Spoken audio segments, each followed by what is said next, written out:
இயேசுவுக்கே புகழ், மரியே வாழ்க.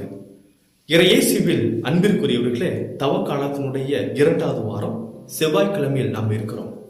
இந்த நற்செய்தி வாசகத்தில் ஆண்டவர் இயேசு கிறிஸ்து பரிசேயர்களையும் மறைநூல் அறிஞர்களையும் கண்டிக்கின்றார். விருந்துகளில் முதன்மையான இடங்களையும் தொழுகை கூடங்கள்ல முதன்மையான இருக்கைகளையும் அவர்கள் விரும்பினார்கள் என்று சொல்லப்பட்டிருக்கிறது.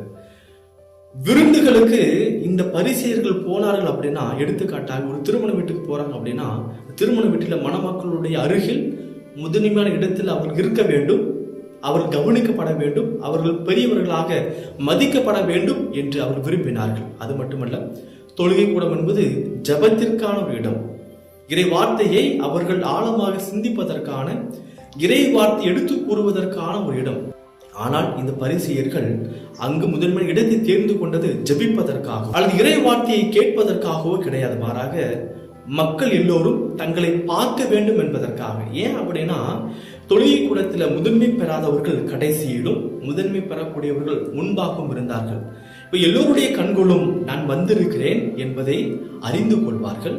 நான் ஜெபிக்கின்ற பொழுது, நான் இறை வார்த்தை கேட்கின்ற பொழுது, நான் பக்தியோடு இருக்கக்கூடிய இந்த நிகழ்வை பார்க்கின்ற பொழுது, மக்கள் எல்லோரும் என்னை, இவன் கடவுளுடைய பணியாளர், இவர் கடவுளுடைய கட்டளையை தீவிரமாக கடைபிடிக்கின்றார், இவர் கடவுளுக்கு ஏற்றவர் என்பதை அவர்கள் நம்ப வேண்டும், அவர்கள் கண்டு தங்களை போற்ற வேண்டும், பெருமைப்படுத்த வேண்டும் என்பதுதான் அவருடைய முழு நோக்கமாக இருந்தது. அன்பிற்குரியவர்களே, அவர்கள் கடவுளுடைய வார்த்தைகள் தன்னுடைய உள்ளத்தில் இருத்தி சிந்திப்பதை காட்டிலும் வெளிப்புற அடையாளங்களில் அவர்கள் ஒரு பொய்யான பிம்பத்தை அவர்கள் உருவாக்கி கொண்டிருந்தார்கள்.